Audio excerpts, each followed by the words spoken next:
दर्शन का मैं प्यासा, सतगुरु दर्शन का मैं प्यासा जी।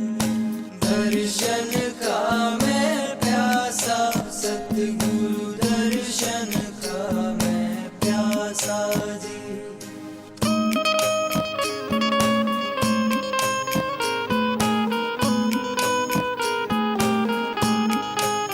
तुम हो पूर्ण अंतर्यामी, सबकी पूर्ण करते आशा जी। तुम हो पूर्ण अंतर्यामी, पूर्ण करते आशा जी।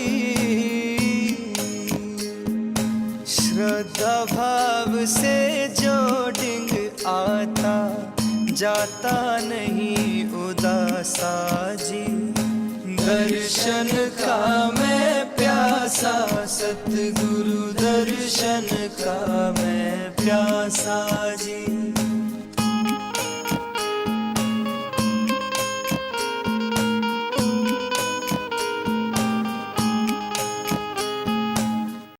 जो इंसान जैसा हृदय में सोचता है, वो उसके कर्म के द्वारा, उसके जबान के द्वारा और उसके चेहरे के हाव भाव प्रकट कर देते हैं। अनेकों शब्द संतों ने लिखे, वो एक हालत में एक समय में नहीं लिखे। जैसी जैसी मौज होती गई, जैसे हालात गुजरते गए, उन्होंने अपनी ज़िंदगी में जो अनुभव किया उस अनुभव को लिख दिया। और बाद में जो दूसरे लोगों ने उसका अध्ययन किया, सुना, पढ़ा, जिस इंसान के जैसे विचार थे उसने वही चुन लिया, उसको वही अच्छा लगा। रामायण में भी लिखते हैं ना कि जा की रही भावना जैसी, तिन देखी प्रभु मूरत ऐसी। जिस इंसान की जैसी भावना होती है वो उन्हीं विचारों को पकड़ता है। बुरा आदमी अच्छी जगह में भी जाके बुराई को खोजेगा, नेक इंसान बुरी जगह जाके भी कोई न कोई अच्छी चीज लेके आएगा। इसलिए अपनी दृष्टि में देखने का दोष ना आने दो, बुराई का दोष ना आने दो। नेगेटिविटी जिसको कहते हैं, नकारात्मक सोच को जगह ना दो,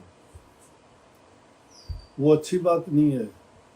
नकारात्मक सोच इंसान को निकम्मा बना देता है। विशाल हृदय वाले बनो। विशाल हृदय का मतलब है कि आदि बुरी भली अच्छी सबको बर्दाश्त कर दे।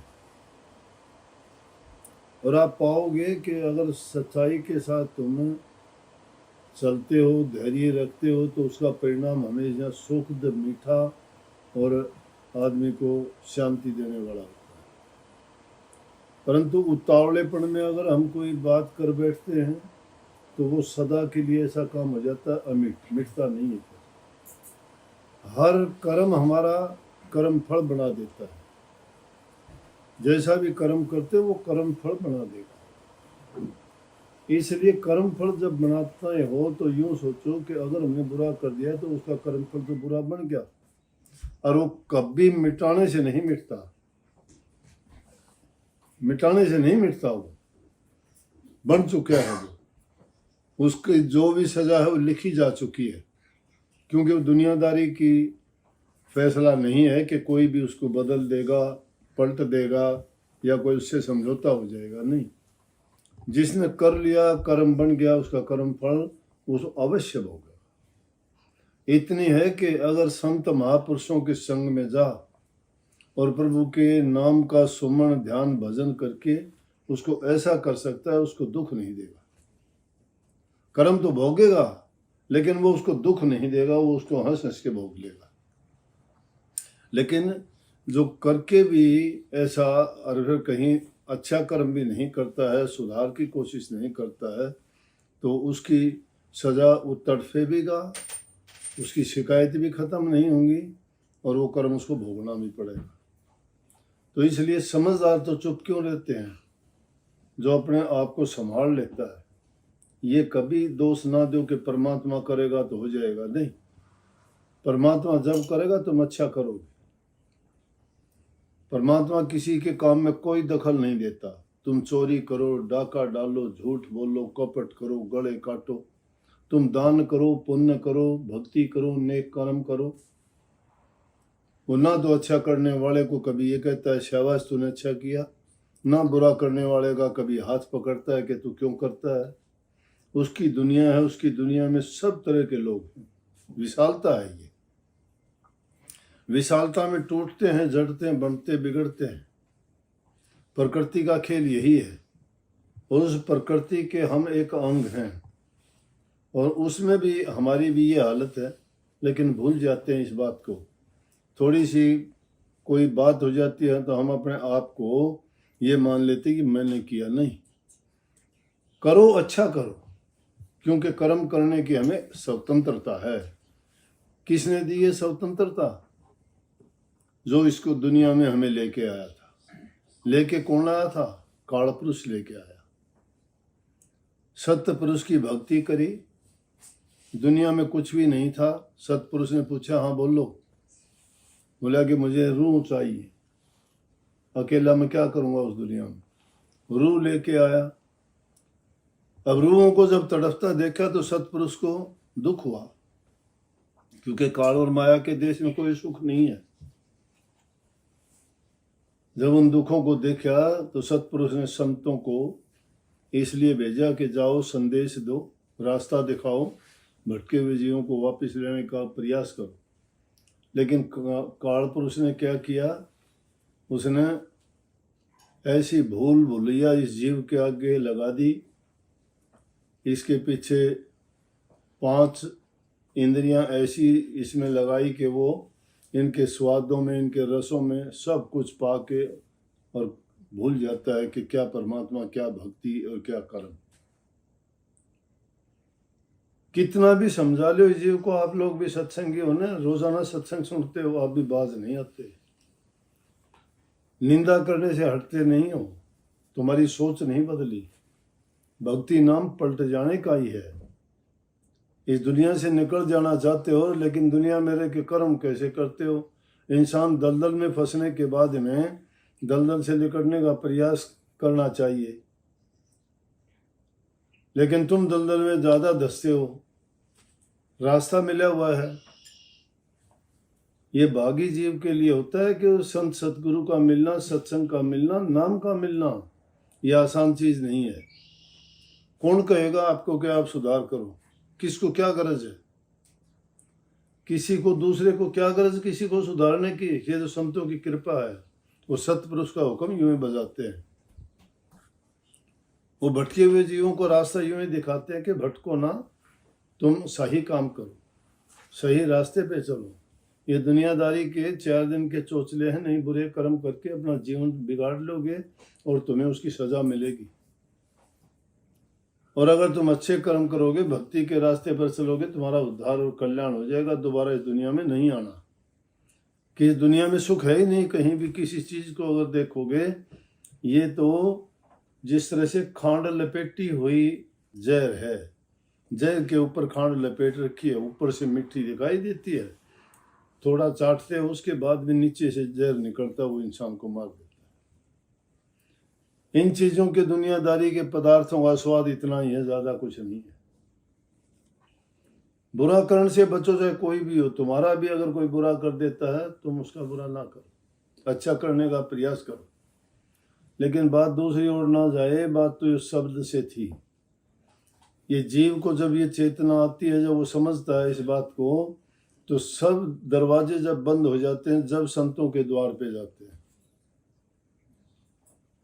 क्योंकि संत निष्पक्ष होते हैं, उनको निस्वार्थ होते हैं। निष्पक्ष इसलिए किसी का पक्ष नहीं लेते, भेद नहीं उनके दिल में किसी के प्रति। निर्लेप होते हैं, उनको कोई बंधन नहीं है किसी चीज का भी। किसी के बारे में कोई बात कहेंगे, वो निष्पक्ष बात है, उसके हित की है। वो संतों की बात हमेशा हितकारी, गुणकारी और लाभकारी होती है।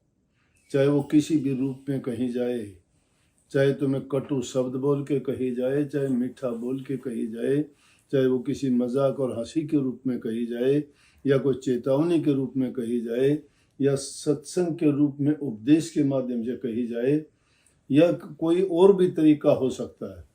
इस जीव को चेताने के लिए संत अपनी परवाह किए बिना जीव के हित और कल्याण की ही बात करते हैं। हाँ, जीव जब इस प्रकार से सरेंडर कर देता है ना, कहता है कि दुनिया से हार के मैं तेरी चौखट पे आया हूँ, तेरे दर पे आया हूँ, तेरे दर का भिखारी हूँ और भीख चाहिए मुझे नाम की, मेरे उद्धार की और कल्याण की, तो निश्चित रूप से उसको मिलेगी। इस दुनिया में बड़ा अजीबोगरीब खेल है। मांगोगे मिलेगा, पुकारोगे सुनेगा, दूर नहीं पास में है। हम उसको दूर समझते हैं। वो हमारी पल पल की खबर रखता है, हर जीव की रखता है। उसको सुनाने के लिए सच्चे हृदय की पुकार होनी चाहिए। सच्चे हृदय की पुकार जिसने की उसकी नहीं सुनी। एक छोटी सी बचपन में कहानी सुनते थे कि एक पारधी गया, जंगल में जाके उसने एक तरफ को आग जला दी, एक तरफ को फंदा लगा दिया एक हिरनी को देख के, और एक तरफ झाड़ खड़े हुए थे, एक तरफ कुत्ता बैठा दिया और एक तरफ आप हो गया। अब वो हिरनी बच्चा उस पैदा करने वाली थी, भाग सकती नहीं थी वो। तब वो क्या करता है, जब जीव फंस जाता है ना हार के, इसमें जो कहे ना हार के मैं तेरे दर पे आया हूं, हार के परमात्मा की याद आती है।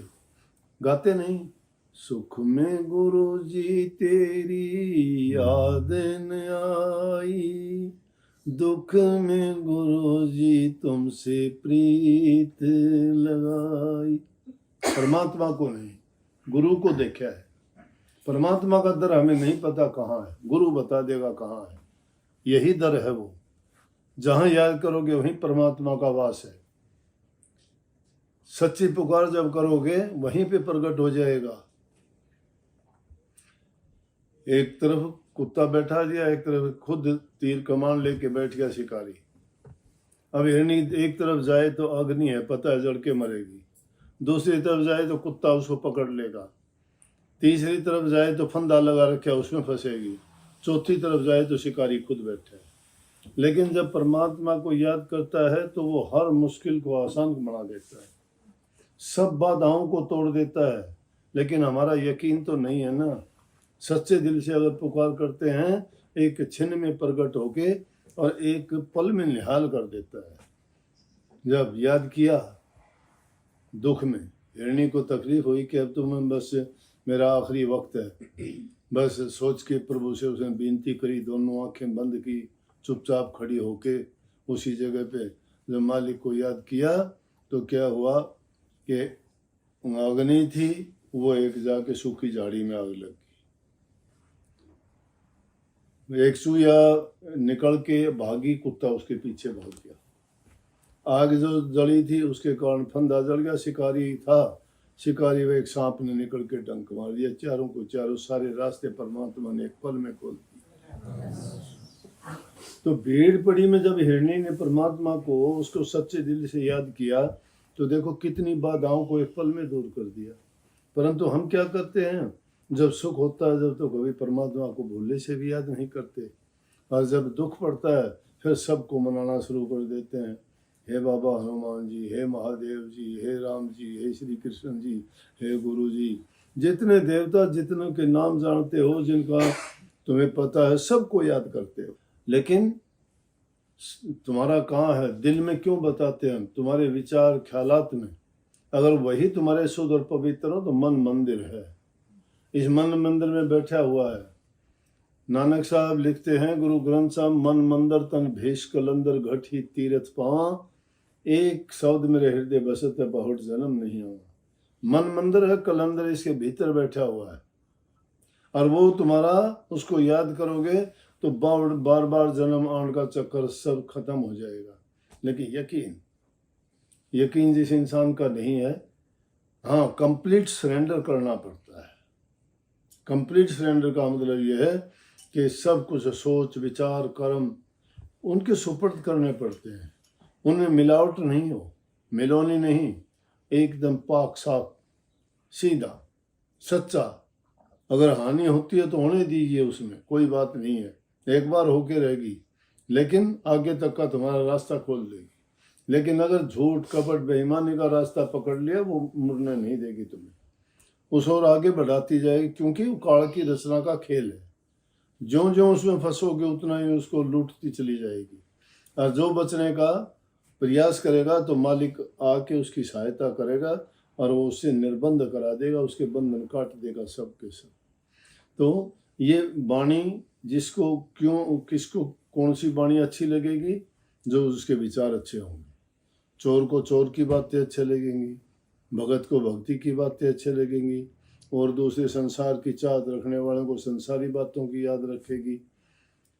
नहीं तो दूसरे आदमी को दूसरे से क्या मतलब? तुम तुम्हारा अपना काम करो, दूसरा अपना काम करेगा, लेकिन हम अपना काम छोड़ के दूसरे की खोजते रहते हैं, वो क्या करता है, वो कहाँ जाता है, वो क्या।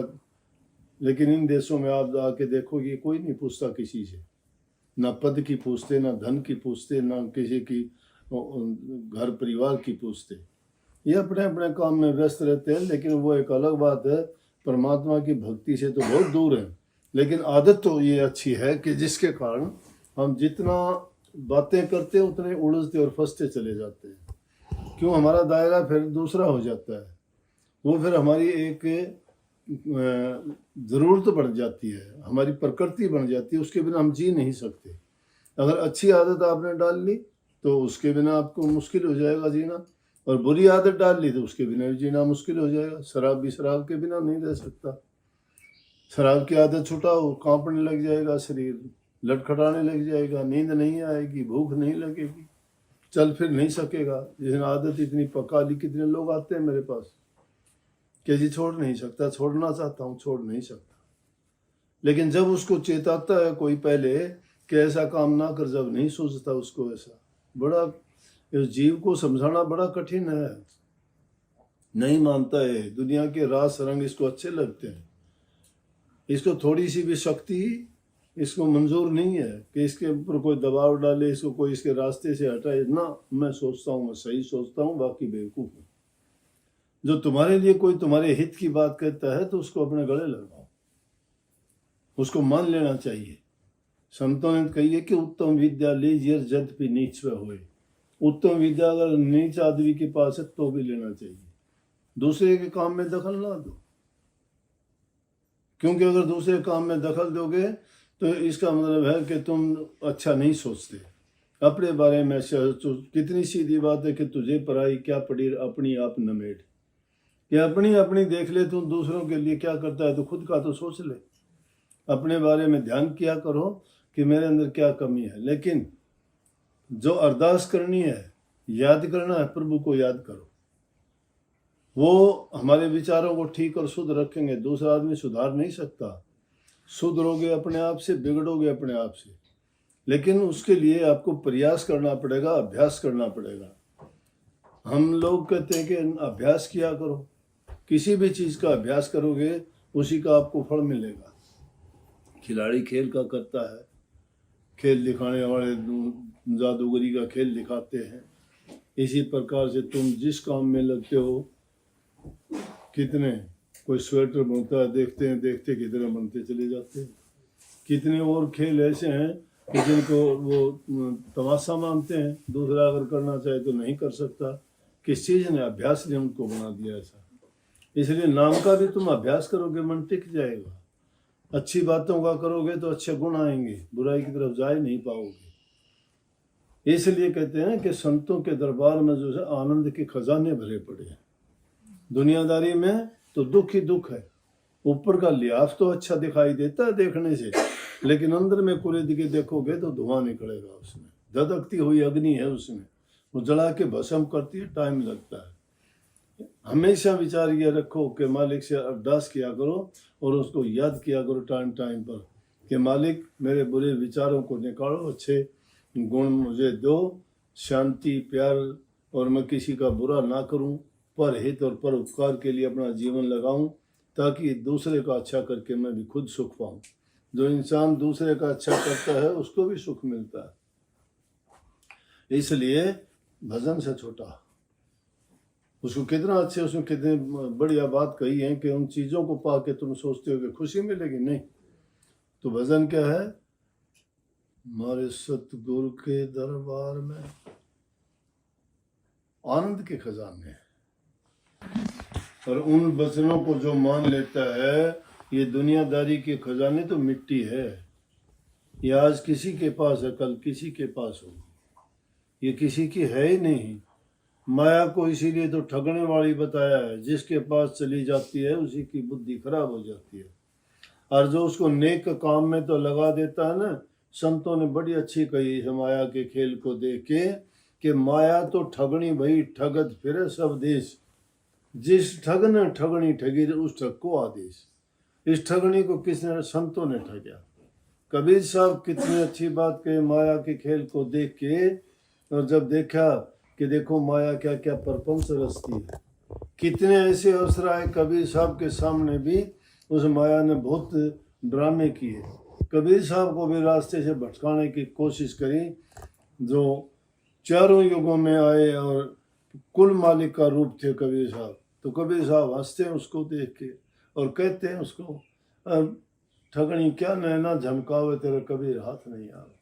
क्या रे बेवकूफ, माया तेरा रूप मैंने समझ लिया, तू क्या ख्याल करती है? तूने बहुतों को ठगया है, एक को नहीं, ठग सबको ठगया।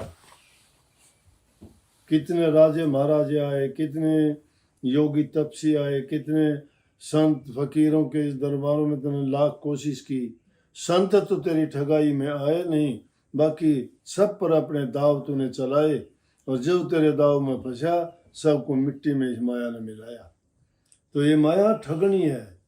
कबीर साहब दूसरी जगह माया माँ ठगनी हम जानी, कि माँ ठगनी है ये अनेक रूप करती है, इसका एक रूप नहीं है। कभी धन को ही कहते हो ना, कि पैसे का रूप धरा, तो कभी और किसी चीज का रूप धरा, कभी ताकत का, कभी बल का, कभी अनेकों रूप इसके हैं, एक नहीं है। तो संतों के पास इसको रोकने की दवाई है, और वो दवाई क्या है कि संत वो कान में डालते हैं। कान में क्या डालते हैं? उपदेश, सत्य वचन। इसलिए और वचन कभी नहीं कहते, सत्य वचन है।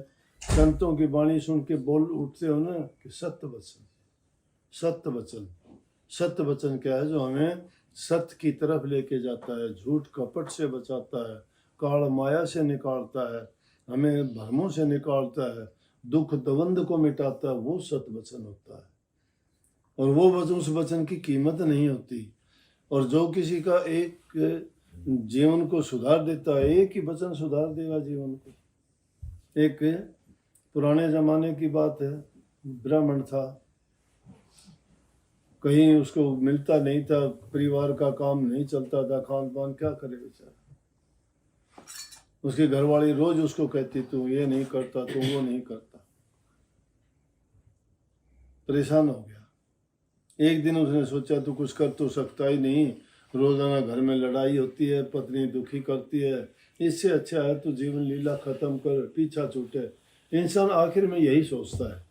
अब भी देखते होगे ना, मजबूर आदमी रोजाना अखबारों में, टीवी में देखते हो, जिसका रोजगार नहीं, काम नहीं, धंधा नहीं, पेट नहीं पाल सकता, बच्चों का लालन पालन नहीं कर सकता, कितने किसान मर जाते हैं, कितने मजदूर मर जाते हैं, कोई फांसी लगा लेता है, कोई आत्महत्या कर लेता है, कोई जहर खा लेता है, कोई स्प्रे पी जाता है। क्यों?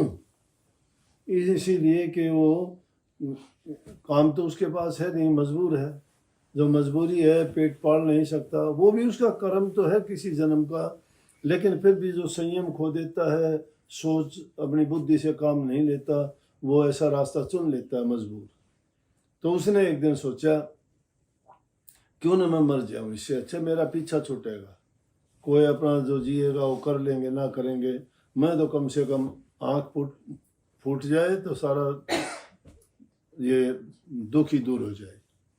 जंगल में जाके और उसने सोचा कि मैं आत्महत्या करूँगा।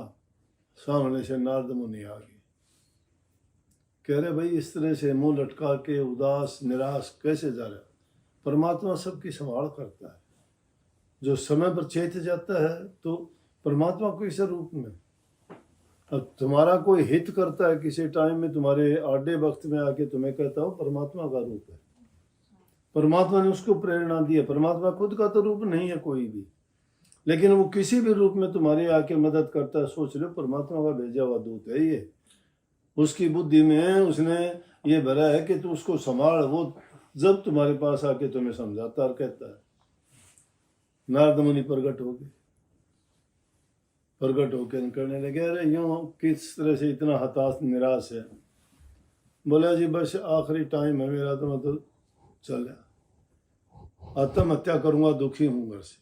मेरा अच्छा बेवकूफ है, तो आत्महत्या नहीं करते, ब्रह्म हत्या का दोष लगेगा। तू ब्राह्मण के घर पैदा हुआ है, तुझे ज्ञान होना चाहिए इतना। तो परमात्मा का नाम लिया कर, कह दिया उसको, मंत्र दिया कि परमात्मा तेरी संभाल करेगा। रोजाना निकल जाता और अपने जंगल में जाके बैठ के उस नाम का जाप करता। और मुश्किल होगी, घरवाली पूछती कहाँ जाता है, रोज सुबह निकल जाता है तू। ये औरत बड़ी नाराज ना होना, कटु स्वभाव की थोड़ी सी हो जाती है, आदमी को मजबूरियां भी बना देता है। तो उसको रोज धमकाती भी चला। बोला कि मैं कथा करने के लिए जाता हूँ। कथा कहाँ करता है? बोला एक दूसरे गांव में राजा के यहाँ कथा करता। अब क्या करे, छोटा मोटा बताओ, जाके पूछ ले। बोला मैं तो राजा के यहाँ कथा करता हूँ, दूर है यहाँ से। ठीक, लाता तो नहीं कुछ भी कभी। बोला राजा बोला इकट्ठा ही दे दूंगा, पहले कथा कर, कुछ तो पीछा छूटे, सुख का तो थोड़ा एक सांस आ जाए वो भी अच्छा। उसने बहाना ढूंढ लिया, रोजाना जा कथा करने के लिए। परमात्मा ने सोचा कि इसके बेचारे की तेरे आश्रय तेरे सहारे है। उसने परमात्मा ने खुद एक गढ़वाड़ा बन के गाड़ी में सामान, चावल, चीनी, घी वगैरह जरूरत की चीजें भरी और ले जाके पूछा, भाई ब्रह्मदत्त ब्राह्मण का घर कौन सा है? बता तो था, वो तो लोगों को बताना था कि भाई पंडित जी तो कथा कर रहे थे और राजा ने ये भेजा है कि फुर्सत नहीं है और तो बाद में देंगे, लेकिन ये कुछ सामान तो रखवा लो। घर भर दिया। शाम को आया तो या तो गाड़ी देती थी दूर से। उस दिन तो वार्ता करने के लिए तैयार होगी, दरवाजे पे खड़ी, बोली इतनी देर से क्यों आए? उसने सोचा आज क्या बात नहीं होगी, बेचारा डरता बरता बोला कि कथा में देर हो गई थी। बोलिए वो तो मुझे पता लग गया, और राजा का हलकारा बता के गया है कि आप रोजाना कथा करते हो, बाकी तो आज बहुत सामान भेज गए हो। बोला जो आपने भेजा था वो। उसने सोचा मन तो भेजा ही नहीं कोई, मन तो भेजा नहीं कोई भी, तो ये कोतक तो परमात्मा कर सका और किसी के बस का नहीं। तो किसी राजा का ये नहीं करता, तो ये तो सरासरी झूठ है कि वो राजा का नाम लेके सामान यहाँ रख के गया, तो परमात्मा ने किया। देख के ने सामान, बोला ठीक है। और उस दिन के बाद में बोला कि देखो ये तो कपट की भक्ति थी, अगर सच्चाई के साथ करता तो परमात्मा क्या का क्या दे देगा। इसलिए कही कि जो कोई भक्ति करे कपट से वह को भी अपनाऊं, श्याम दाम दंड भेद से सीधे मार्ग लाऊं, नकल से तो असल बनी। अगर तुम नकली भी भक्ति करने लग जाओ तो भी असली बना देगा, वो बिगड़ने नहीं देगा। वो बिगड़ों के काम संवारता है, दुखियों को सुख देता है। लेकिन कमी हमारी होती है कि हम भूल जाते हैं, उसको याद नहीं करते। उसको याद करोगे तो हमेशा सुख पाओगे। सबको बहुत बहुत आशीर्वाद।